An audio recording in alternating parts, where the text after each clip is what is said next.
Dios es bueno. El texto de Lucas, un texto extraordinario, nutrido, fortalecido y repetido en el Evangelio de Mateo y en el Evangelio de Marcos.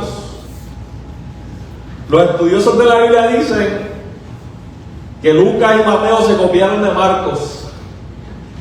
Así que, por alguna razón, Lucas repite una historia tan particular y valiosa como el mensaje del gran reto, o uno de los grandes retos, que Jesús al iniciar su ministerio tuvo que enfrentar. Vamos a orar. Señor, te doy gracias por esta tu palabra, porque habla de esperanza en medio de la resistencia. Habla, Señor amado, que tú has dado las herramientas a tu pueblo para aún cuando enfrentamos los momentos más crudos de nuestra vida, a través de tu palabra y nuestra fe en ti, Señor amado, ver las posibilidades de poder vencer en medio del desierto. Afirmamos, Señor amado, que tu palabra es viva, que es eficaz y que es más cortante que toda espada de doble filo.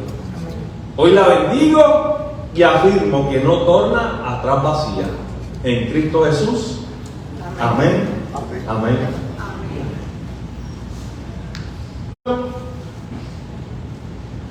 Siendo un poco aventurado, decidí subir una montaña.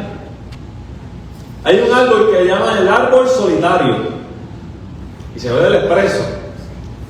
Realmente la vista es espectacular, pero como su pastor es así aventurado, ese día me dio la garrotera, me monté en el carro, busqué un pana y entre el pana y yo decidimos ir al árbol solitario, así porque sí, sin pensar si teníamos la ropa adecuada, los zapatos adecuados, si teníamos agua suficiente o teníamos el alimento, por si nos daba un bajón de azúcar luego de caminar tanto. De esas cosas que hace uno como muchachito, o muchachita, ¿verdad? Las muchachitas también son atrevidas, ¿verdad? Que si no dicen amén. Y arrancamos a subir al árbol solitario. Y me acuerdo, Fernán y yo íbamos pompeados. Y cuando vamos a mitad de camino, yo le digo, Fernán, yo tengo un poquito de agua, pero yo no desayuné. Y él dice, tranquilo, yo comí algo, pero estoy ready. No creo que sea tan lejos. Empezamos a subir. Pasó media hora, pasó 40 minutos, pasó 50 minutos, pasaron 2 horas y yo subiendo y subiendo. Y cuando llegamos arriba, yo estaba acribillado. Y con un hambre, que yo estaba mirando el monte a ver si había una querepita, si había tamarindo, si había guayaba de esa de monte. Y yo decía, Señor, suple, porque es que tengo hambre.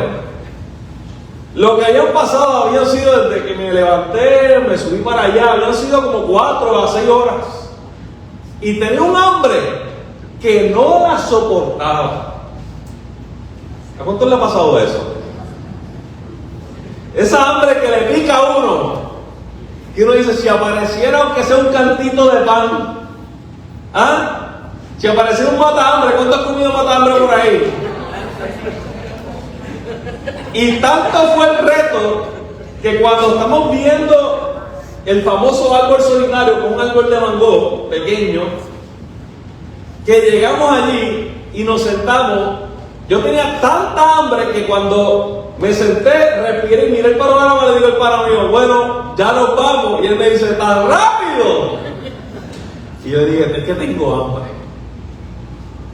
Y decidimos recoger todo y bajar. Yo estoy mirando un texto que habla del hambre. Habla del hambre que tuvo Jesús ante el reto de haber emprendido un camino en un lugar llamado el desierto. Dice la palabra en el capítulo anterior que Jesús había llegado ante un personaje que es muy conocido llamado Juan el Bautista. Y en el relato donde está Juan el Bautista, en este relato tan extraordinario, se muestra que Jesús, aún siendo hijo de Dios, decide entregarse en totalidad al servicio del reino de Dios. Y aún él siendo maestro, saber y tener conocimiento de la Escritura, de las enseñanzas, haber afirmado que él era el hijo de la promesa, aquel que era el ungido de Dios, Emmanuel, Dios con nosotros, él decidió seguir el proceso, fue bautizado. Luego de eso, dice que hubo un momento muy particular, según el relato de Lucas, que es muy diferente, fue lleno del Espíritu Santo.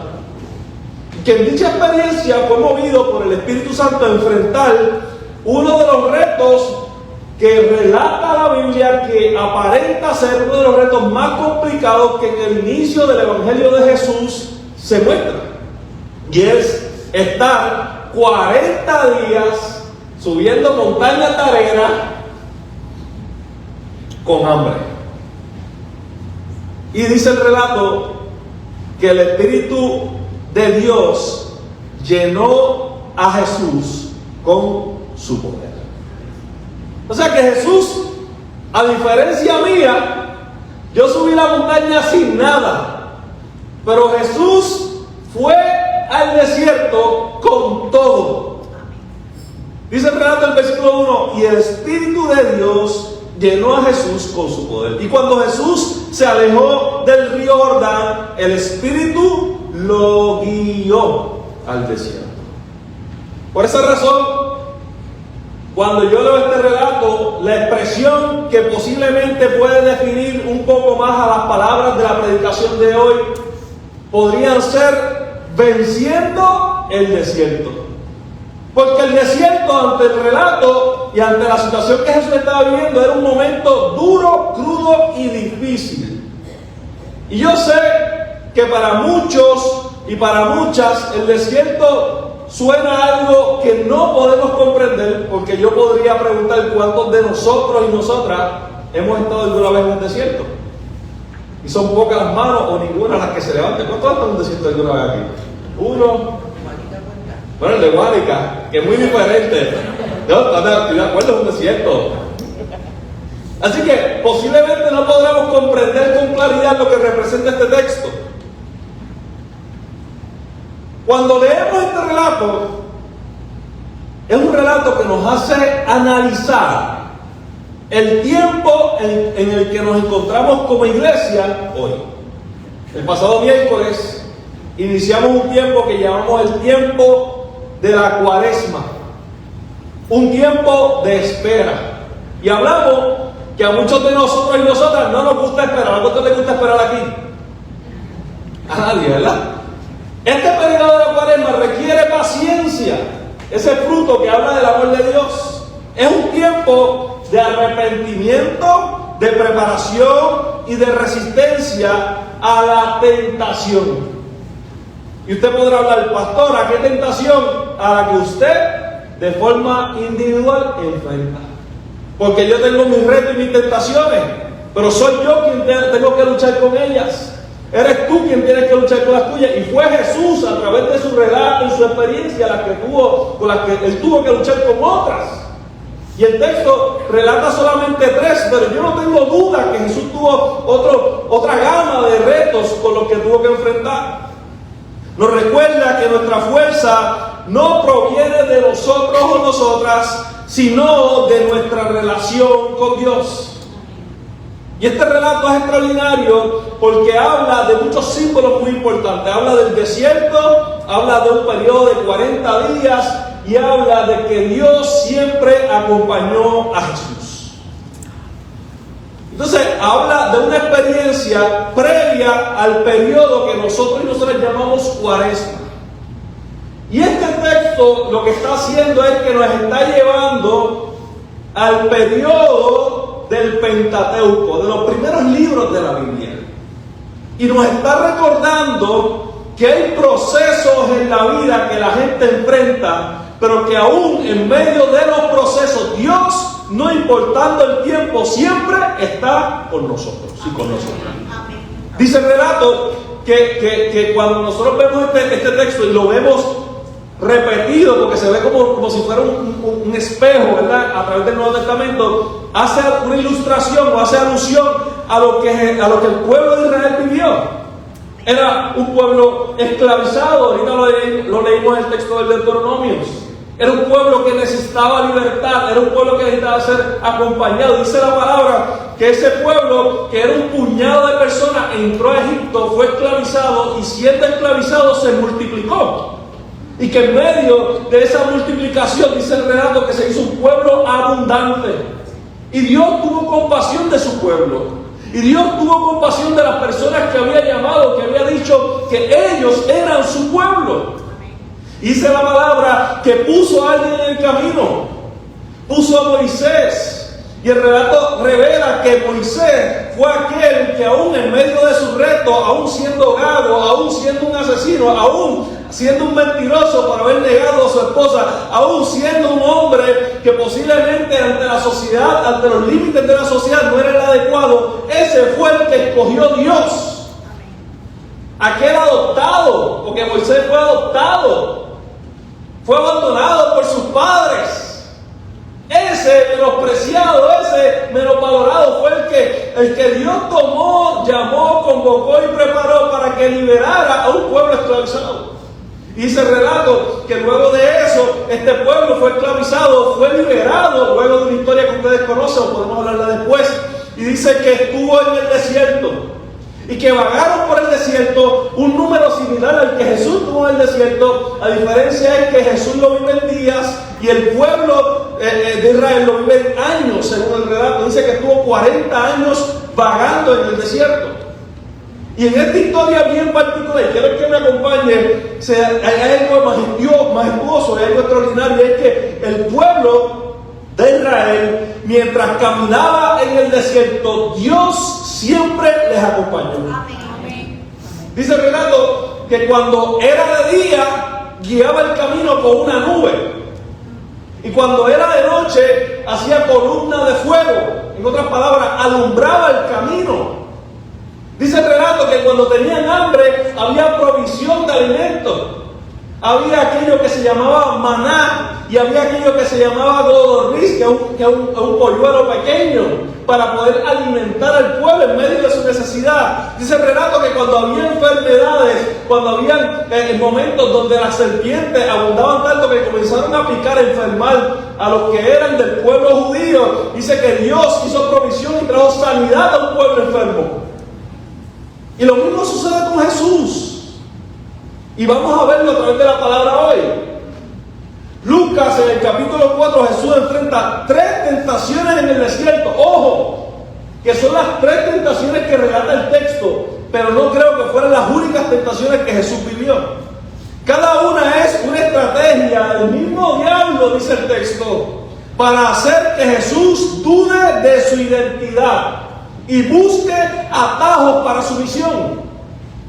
Jesús se encuentra en la gran encrucijada de su vida, para la cual se había preparado toda su vida, así como Zaida, así como cada uno de ustedes, así como Evelyn, así como Jorge, así como Olga, Rafi, y cada uno de nosotros y nosotros nos preparamos. Hay momentos en la vida donde estamos preparándonos para la gran encrucijada de nuestra vida, para nuestra cúspide, para nuestro evento, para nuestro momento. Y es ahí donde el mismo enemigo se presenta. Porque él sabe. En mi barrio le dicen, él sabe de qué pata cogíamos.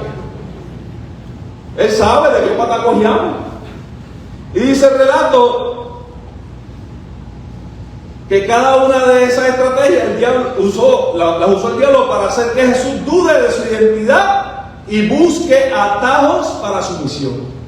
Pero Jesús responde con la palabra y nos muestra cómo vencer. Mire, yo una ocasión en mi bachillerato estaba cogiendo una clase básica de ciencia. Y siendo honesto, estaba en la recta final del semestre, había un examen final y ¿saben qué? No estudié. No lo hubiera estudiado, pero yo no estudié. Y recuerdo como ahora, que en ese momento tan particular me siento en la silla en el mismo medio, el escritorio estaba en el medio de la profesora, todos los compañeros y las compañeras estaban alrededor, la profesora había dado una clase excelentísima. Y yo creo que ella lo hizo por compasión. Recuerdo que ella dejó un examen cotejado y con la nota en la esquina de arriba. Y cuando ella se levantó y dijo, vengo ahora, voy al baño, yo creo que lo hizo de maldad. Esa profesora se levantó y arrancó por ahí para abajo, y yo creo que fue el baño más largo de su vida. Y yo recuerdo como ahora que enfrenté una tentación extraordinaria en mi bachillerato. Suena simple, pero que sin duda alguna hay que analizarla con detenimiento. Y recuerdo que muchos compañeros y compañeras se comenzaron a levantar y empezaron el examen y empezaron a repartir la clave. Y soy honesto, yo llevaba unos cuantos años en la iglesia, pero estaba bregando con muchas cosas. Y yo estoy así sentado y dije, Señor, ayúdame. Y la verdad, me vi bien tentado, como todos los demás, a levantarme y copiarme del examen. ¿Cuántos han copiado alguna vez aquí en su vida? Hay estrategias, tú sabes, para eso. ¿Ah? ¿Cuántos pueden enseñar 2 o 3 de esas estrategias aquí? Y recuerdo como ahora que cuando me senté, aguanté presión, y yo dije, si me cuelgo, me colgué. No iba a estar mal la clase, pero bajaba el promedio. Y pasó el día, y de repente yo recuerdo a la profesora hablar públicamente y decir, wow, estos estudiantes pasaron el examen de una forma excelente. Unos pocos sacaron 6, otros se colgaron, pero la mayoría la pasó de forma excelente, así que no lo voy a repetir. Y repartió los exámenes. Yo saqué 6.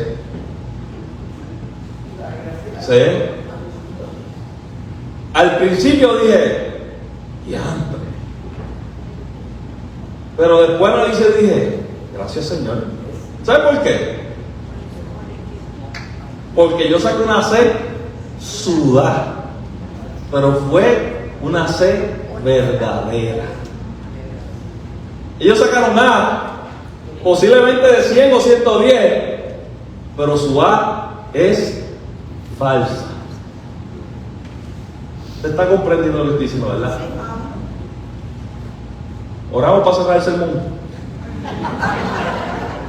Hay gente en la vida que se encuentra en la misma encrucijada que Jesús, teniendo la oportunidad delante de usted para poder encontrar un atajo para alcanzar su meta.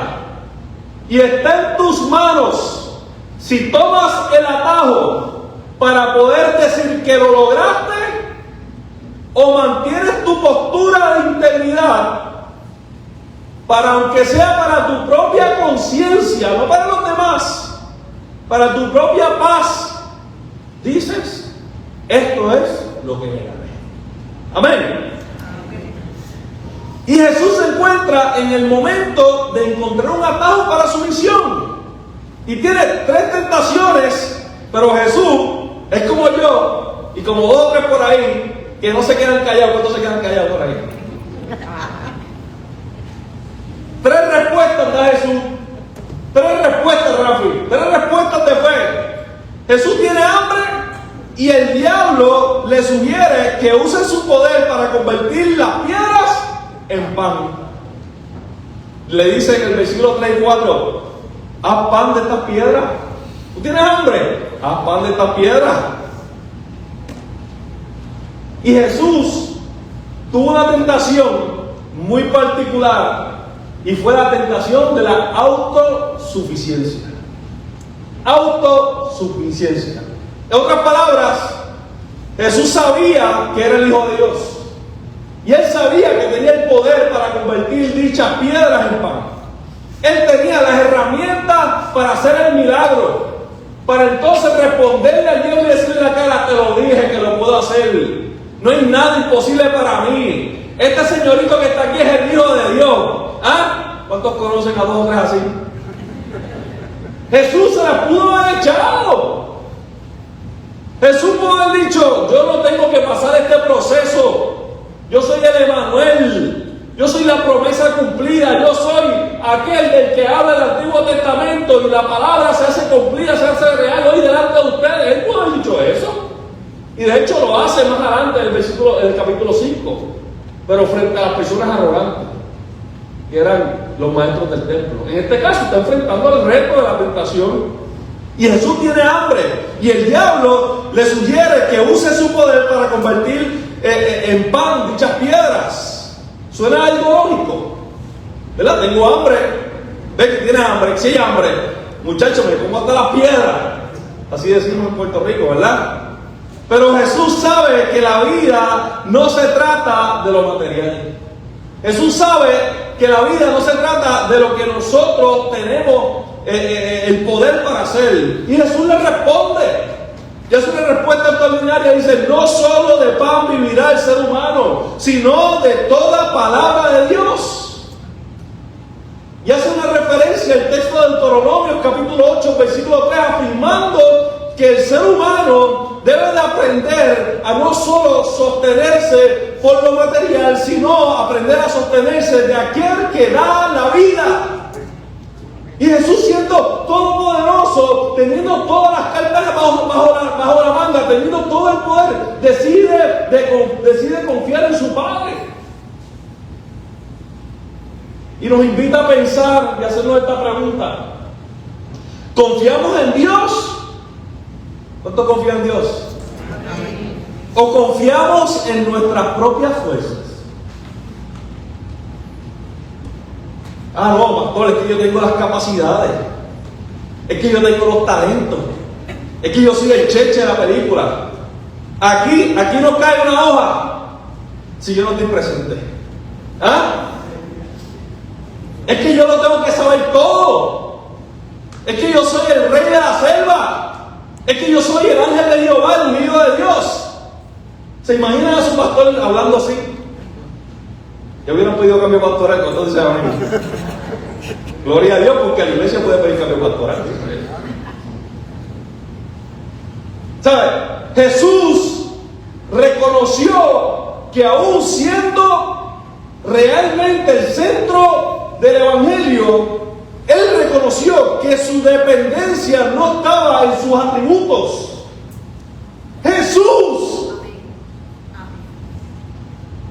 Y hay dos o tres por ahí que quieren vivir una vida con un estilo y una supremacía mayor que el mismo ejemplo que el mismo Cristo hizo en el momento más vulnerable de su vida. Dice el relato que Jesús le contestó, que qué bueno cuando uno le contesta a alguien que viene con malas mañas, ¿verdad? A veces alguien nos tira la bolita y uno le contesta con amor. Adiós, tú no eres el Dios de Dios, convierte las piedras en pan. Y viene Jesús y le dice: ay, papito, no solo de pan vivirá el ser humano, sino de toda palabra que viene del Padre, de Jehová. Y yo imagino el diablo arrastrándose. Ay, Dios mío, ¿cómo lo cojo? ¿Ah? Al Señor tu Dios solamente servirá, ¿verdad que sí? ¿Confiamos en Dios o confiamos en nuestras propias fuerzas? No todo lo que necesitamos es físico. También necesitamos palabra de Dios. Hay veces, y a mí me encanta, yo no soy muy fan de ir a los hospitales. Yo me confieso, a mí, después de la muerte de mi hermana mayor, siempre he tenido mis procesos para poder ir a los hospitales. Yo los reconozco, yo lo he trabajado. Pero qué bueno es cuando nosotros estamos en medio, vemos a alguien en medio de una situación, en medio de una aflicción dura, cuando ya los médicos, los enfermeros, la gente, ¿verdad?, de la ciencia dice: ya no podemos hacer nada. Y de repente esa persona recibe un milagro. Ahí es cuando decimos: no solo de pan vivirá el ser humano. Ahí vemos que cuando las cartas de la humanidad se acaban, del conocimiento, de la lógica, de las herramientas, de la experiencia, se acaban, de la sabiduría humana, de todo lo que nosotros creemos que tenemos, se acaba, es cuando Dios se mete en el asunto y hace como quiera. Como quiera.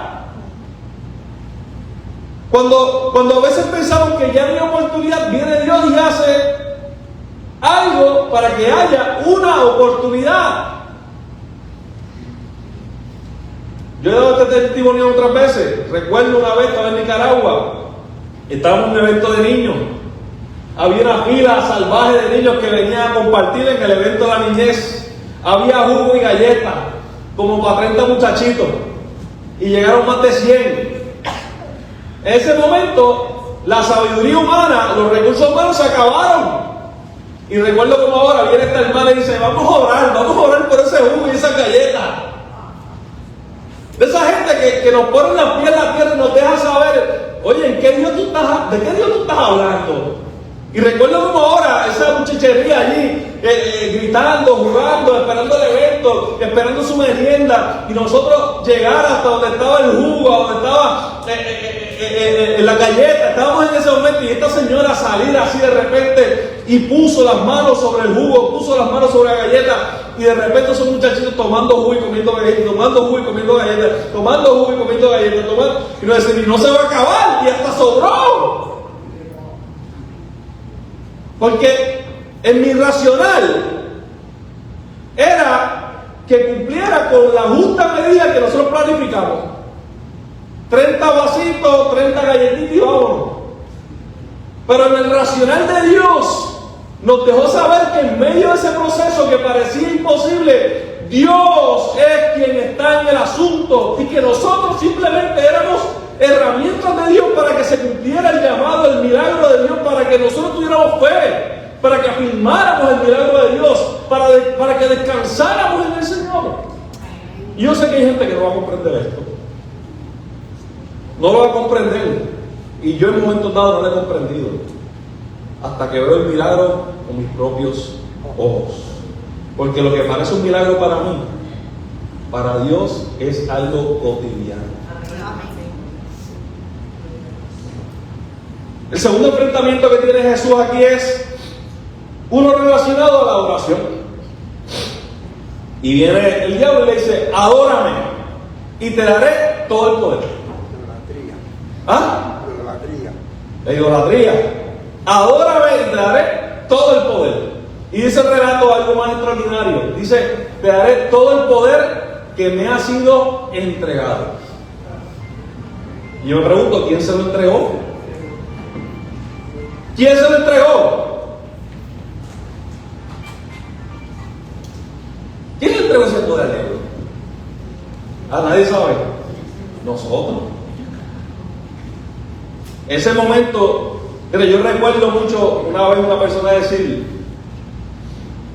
yo recuerdo para los años 50, 60, 70 por ahí, cuando salió el televisor, haber visto a este hombre que es una eminencia en Puerto Rico y que es un hombre de Dios, sin duda alguna fue un hombre de Dios. Yo llegaba y le decir, esa es la caja. ¿Sabe qué hizo Gigi Ávila en ese momento? ¿Sabe lo que hizo? Le entregó todos los poderes, proclamó eso. La gente en su casa, la gente de Dios se lo creyó y no compraron el televisor, no lo usaron, no invirtieron, no, eso es del diablo. Así era que decían. Y años después, la cadena del milagro, una de las cadenas que más alcance tuvo evangelístico, no solamente en América, sino incluso alrededor del mundo, cambió su parecer. Pero ¿sabes cuál fue la diferencia? Que en el inicio, personajes como Gigi Ávila y muchos otros tenían todas las cartas sobre la mesa, tenían todas las oportunidades, tenían todo en su mano, pero ¿qué hicieron? Entregaron lo que Dios había dado como herramienta al ser humano para poder ejercer un ministerio eficiente. Y lo fue, pero pudo haber sido más eficiente. Y lo mismo lo hacemos nosotros y nosotras. Cuando proclamamos que en aquel lugar Dios no está, cuando decimos que la juventud está perdida, cuando decimos que la niñez no tiene un lugar en la casa del Señor. Cuando decimos que aquel que es vulnerable, el deambulante, el que está allí en la luz, aquel que no, si viene por ahí no le abren la puerta porque apesta, hacemos exactamente lo mismo y le entregamos ese terreno al enemigo. Haz tú como quieras con ellos. Cuando decimos que la iglesia está perdida, hacemos exactamente lo mismo. Y quiero que sepan que el diálogo es Miami. Y a todo lo que le manden para allá lo recibe. Cuando usted no evangeliza a alguien, cuando usted no predica la palabra, cuando usted no le da testimonio a alguien, usted está entregando esa alma al enemigo. Cuando usted no se pone en su lugar y no participa de los eventos evangelísticos para proclamar el evangelio a los niños, a los jóvenes, a los hombres, a las mujeres, a los ancianos, usted se convierte en parte o está cediendo el terreno al enemigo. ¿Usted sabía eso? Porque si no apoyamos lo que construimos, será más complejo edificarlo. A mí me fogona. Yo trabajé de handyman mucho tiempo. Y a veces yo contrataba a dos muchachitas que me dieran la mano. Para pintar, para sellar, para empañetar y otras cosas. Y yo pagándole el día, a veces yo se paraban en la esquina así, y yo con los bloques, juágate, y el muchachito así parado. Esos bloques están pesados. ¿Quieres agua? Yo te di agua. De repente sacaba el celular. Volví y lo guardaba. Mira, toma, se te cayó, toma este. Y volví de nuevo, cogí a la esquina. Y vamos a pintar. Y todo el mundo fue con el foro. Y venía uno siempre. Pues yo cojo la brochita. Y no es menospreciando. Pero lo que le gustaba era miquearlo. ¿Cuántos conocen de eso? ¿Verdad que sí? Pues hay momentos dados que nosotros en la iglesia estamos haciendo exactamente lo mismo. Hay ministerios que están fajados, tirando bloques, empañetando, sellando, trabajando aquí, evangelizando, proclamando palabras, cantando, ensayando, preparándose. Hay gente orando, hay gente buscando de Dios, hay gente leyendo la palabra, hay gente leyendo ensayos, gente educándose, gente buscando aquí, buscando allá, yendo tal actividad, tal capacitación, tal evento, vamos a hacer esto, vamos a hacer lo otro. Y hay gente que dice, ay, qué chévere, están haciendo muchas actividades para la iglesia. Eso está bueno, amén, amén, gloria a Dios. Y la iglesia sigue cediendo terreno. Yo quiero que usted sepa que si bien la iglesia no es mía, la iglesia no es de ustedes, la iglesia es del Señor, la iglesia va a continuar, pero continuará por nosotros o sin nosotros. Y yo no soy usted, pero yo quiero ser parte de la iglesia. Amén. Y Jesús se enfrenta a ese momento tan particular en el versículo 5 y 8. Adórame y te daré todo el poder. Y la tentación del atajo fue la tentación de Jesús. Porque hay veces que queremos hacer grandes cosas pasando poco trabajo. Queremos grandes cosas sin tener que dar mucho de nuestro brazo a torcer. Queremos comer del ala, pero no queremos dar de la pechuga. Queremos que haya sanidades, que haya milagros. ¿Cuántos dicen amén? Amén. Queremos que haya profecía, que haya don de lengua, que haya milagros, pero no queremos orar. Amén. Queremos que haya sabiduría en la casa del Señor, pero no queremos leer la palabra, no queremos discutirla. Queremos que la gente llegue a la casa del Señor, pero no queremos salir a evangelizar. Queremos de lana, queremos dar de lana, pero no queremos dar de la pechuga. Porque las grandes cosas para que se den requieren esfuerzo. Y Jesús pudo haber tomado un atajo y haber dicho, pues diablo, entrégame todos los poderes de la tierra.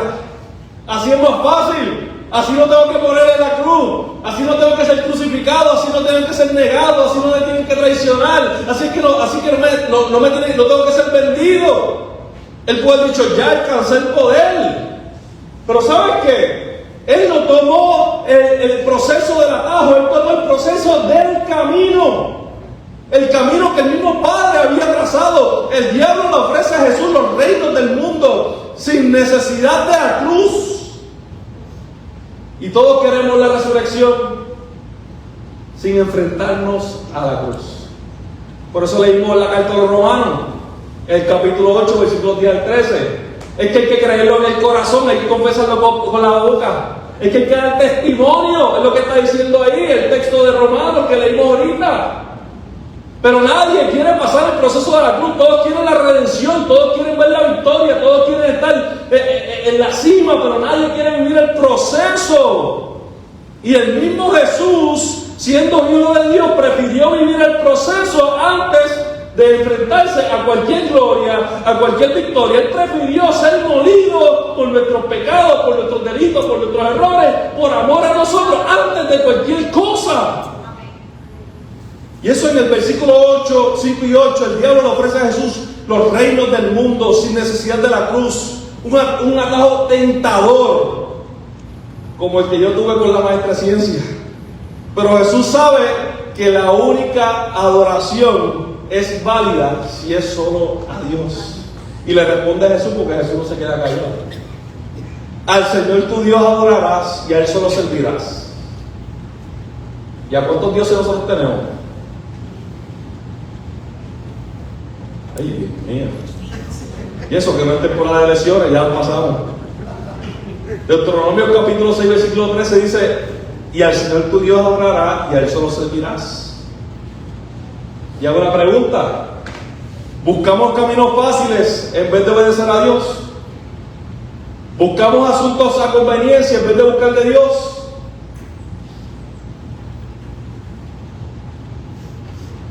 Iglesia, no podemos negociar nuestros éxitos por comodidad. No podemos negociar nuestra fe por la comodidad, por los logros, por las victorias. No podemos negociar lo que Dios depositó en ti por caprichos de nosotros y nosotras. Hay que saber actuar. Y el tercer punto que provee este texto es el texto, versículos 9 al 12. Y dice así. Dice que el mismo tentador lo enfrentó y le dijo: tírate del templo, Dios te salvará. Los versículos 9 al 12, la tentación, ¿verdad? En el tope del tabernáculo. Todo un espectáculo. Visible, está el templo, la cúspide, la parte más alta, todo el mundo está ahí, todo el mundo lo ve. Viene, súbate, que el Señor mandará sus ángeles y te levantará, no te dejará morir. No te dejará morir. Y todos verán cómo Dios te levanta en los aires, ¿verdad? Y yo me imagino a Jesús ahí en ese enfrentamiento, en ese reto. Y el diablo se la sabe toda. Le citó la Biblia. Le dijo, yo imagino, él dijo, a convencer a Jesús, déjame leerle una porción del Primer Testamento. Tírate del templo y Dios te salvará. Ahorita lo leímos en Salmo 91. Ni con una piedra tropezará tu pie. Dios mandará a los ángeles y te cuidará, te levantará, te salvará. Nada te afectará. Yo me imagino Jesús en esa encrucijada, en esa lucha, la tentación del espectáculo de Jesús lanzarse, los ángeles como superhéroes bajar del cielo y tomarle los aires y él bajar hacia el frente del templo donde estaban todos los maestros, todos los seguidores, y llegando así Jesús como del cielo. Wow, este sí es el Salvador, este sí es el Rey de Reyes, este sí es el Señor de Señores, este es el victorioso, a este es el que hay que servir. Pero Jesús no prefirió la gloria, la vanagloria, la imagen, la apariencia, el espectáculo.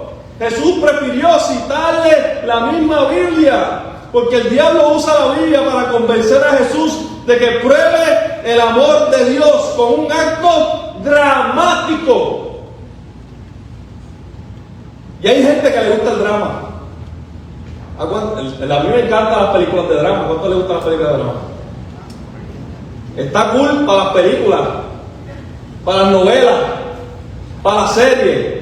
Pero para la vida real, a nadie le gusta el drama.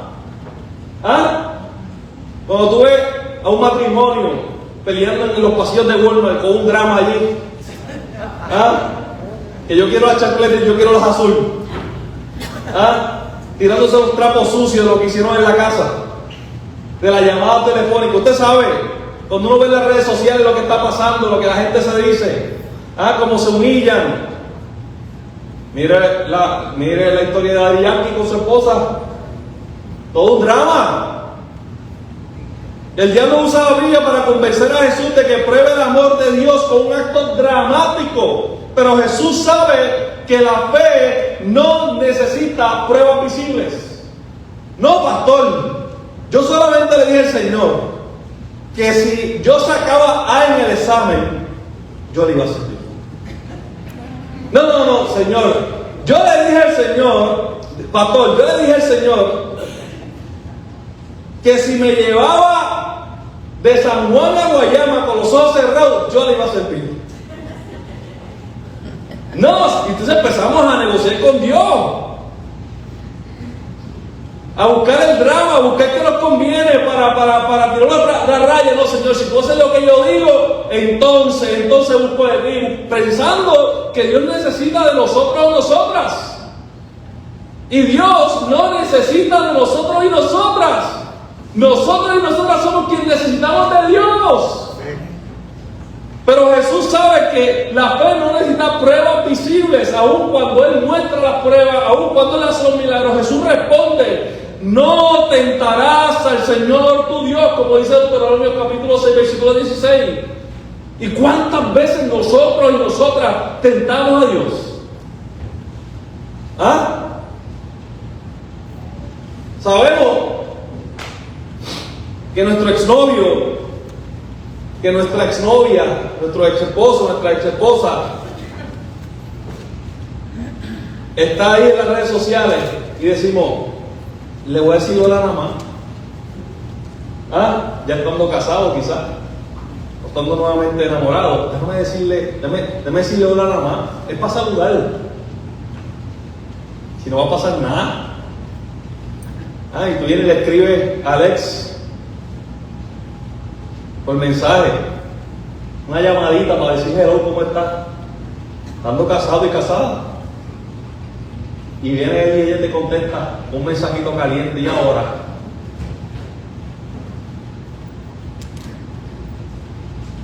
Viene, no, Sacho, Dios, yo voy a entrar aquí a este sitio, que yo sé que esto es cueva de lobo. ¿Ustedes saben lo que es una cueva de lobo? Que si pasas de la puerta, ya tienes media soga bajada del cuello.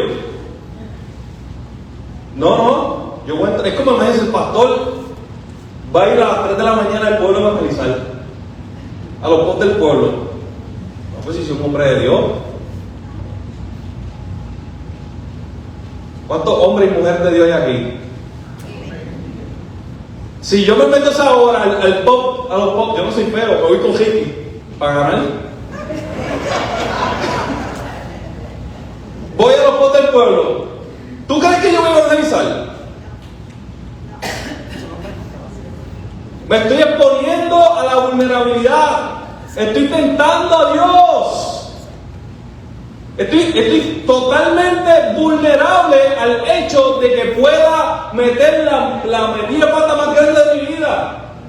Por eso yo no le escribo a personas que no le tengo que escribir. No busco conversaciones con personas que no tengo que buscar conversaciones.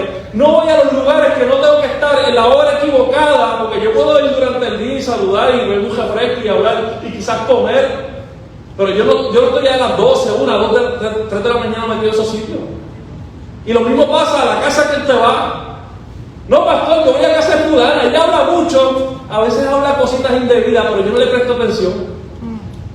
Es que las conversaciones que están ahí, cuando empieza a hablarme cosas que yo no quiero, le digo: ya, basta. Usted le dice: ya basta. O le presta atención a los chismecitos. Y dice: aleluya, gloria a Dios, porque el chismecito es nuevo.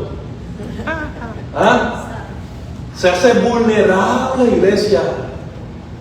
Y Jesús reconoció esa realidad, y Él nos invita a reconocer que nosotros y nosotras no podemos poner en tentación a nuestro Dios. La fe no se basa en señales, sino en la confianza en Dios.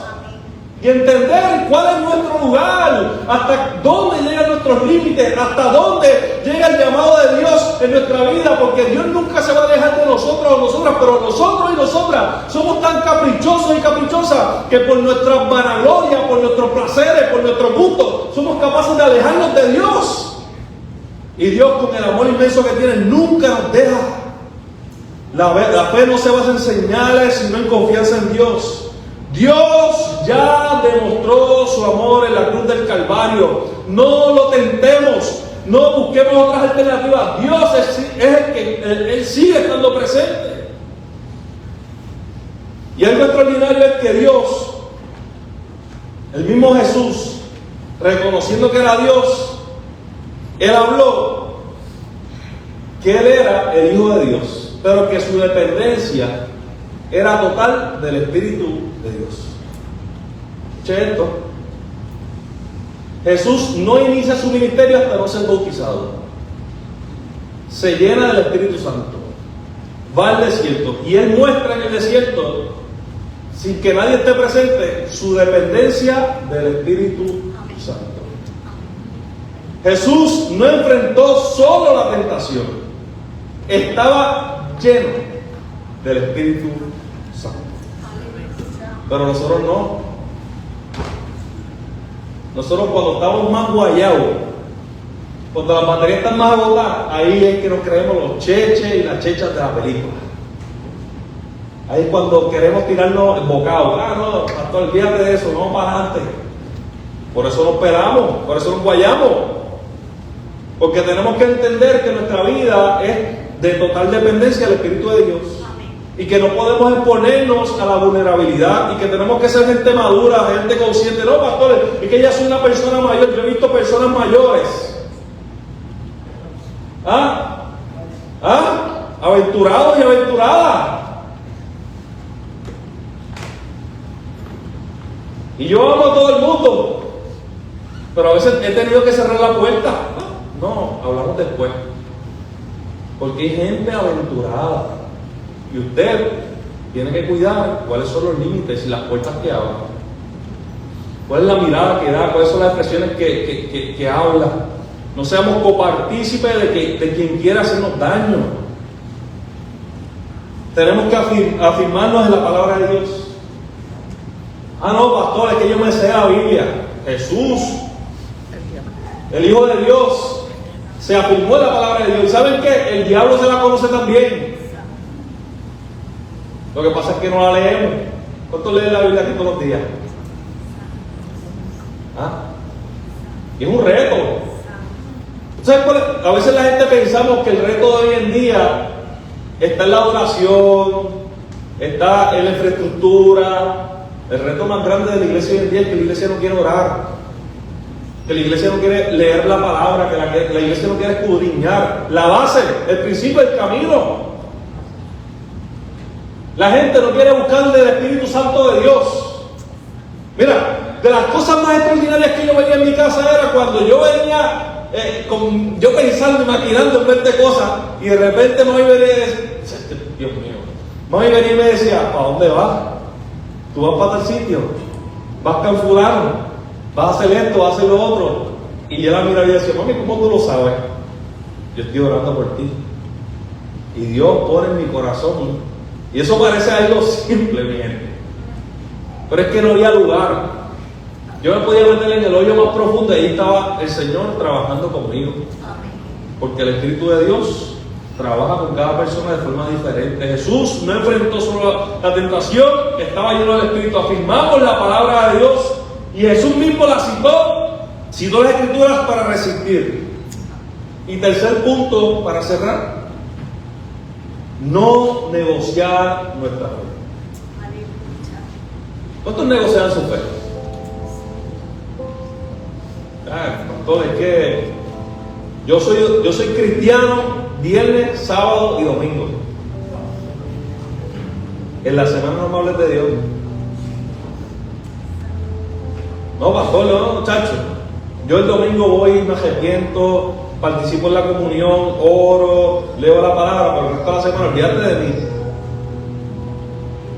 Y el enemigo siempre ofrece atado. A veces creemos que para ser cristiano ¿verdad? Tenemos que vivir la fe cristiana como el mundo vive el trabajo. Hay gente que vive el trabajo full time, excepto tiempo extra, overtime. Pero hay gente que vive la fe part time. La vida fue part time. Y no podemos negociar nuestra fe. El enemigo siempre ofrece atajos, pero seguir a Dios es el único camino seguro. Pastor, ¿cómo es seguro? Seguro para mí, seguro para tu pareja, seguro para tu esposo, para tu mujer. Pastor, yo quiero una relación saludable, quiero tener un matrimonio, quiero tener un novio, una novia que tenga los valores adecuados. No puedes coger atajo. Tienes que buscar el camino correcto, la integridad, el amor mutuo, el respeto mutuo. Porque Jesús es el único camino. Y la fe no se negocia. Y Jesús nos muestra que podemos vencer la tentación si solo dependemos de Dios. No se trata de nuestra fe, pero se trata de nuestra fe, no de nuestras fuerzas.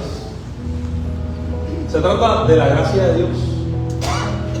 Se trata de que si Jesús pudo vencer con el Espíritu Santo, con su fe puesta en su Padre y a través de la palabra, son las mismas herramientas que tú y yo tenemos hoy en nuestra mano. Y las únicas herramientas que tenemos para ser gente de Dios de verdad. Y la gente no va a mirar lo lindo o la linda que usted se ve. La gente va a mirar su testimonio. La gente no va a buscar un templo bonito. La gente va a buscar un lugar donde se sienta amado. Y la gente hablará de usted no por los logros que usted tenga, sino por el testimonio que usted da. Porque harás 10,000 cosas bien, pero será suficiente un error para quedar en la página de Chero. Por eso es difícil ser pastor. Porque solo basta un error, un tropezón. Por eso yo no puedo coger atado. Y por eso ustedes tampoco. Amén. Sé que predico algo, ¿verdad? Pero yo lo que quiero darles es palabras de vida. Y si esto que es tan básico y que el mismo Jesús practicó, no lo implementamos en nuestra vida como cristiano y como cristiana. En mi casa decía, no te vistas. Amén. Vamos a orar. Señor, te doy gracias por la palabra de hoy. Pedimos, Señor amado, que así como tú tuviste el coraje, el enfoque, Señor amado, la pasión, para poder buscar en los lugares correctos y hallar esperanza en la fe, en la firmeza, en la palabra, podamos ver, Señor amado, cuál es tu propósito en nuestra vida. Señor amado, queremos ser una iglesia conforme a tu voluntad. No queremos ser una iglesia de espectáculos. No queremos ser una iglesia que te tiente. No queremos ser una iglesia falta de fe. Queremos ser una iglesia prudente. Que cuando llegue el momento duro, el momento difícil, Señor, podamos hallar en ti la posibilidad de vencer. Dice la palabra que Jesús, luego de haber enfrentado este reto, tuvo unos momentos extraordinarios, llenos del Espíritu de Dios, donde veíamos los cojos caminar, los ciegos ver, los mudos hablar, los sordos escuchar. Vimos, Señor amado, a paralíticos levantarse. Vieron, Señor amado, la multiplicación de los panes y los peces. E incluso la muerte no pudo contigo.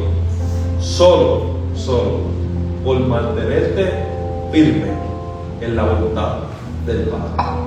Guíanos, Señor amado, como iglesia, a mantenernos en la misma voluntad, para glorificarte, para honrarte y para dar testimonio en Cristo Jesús.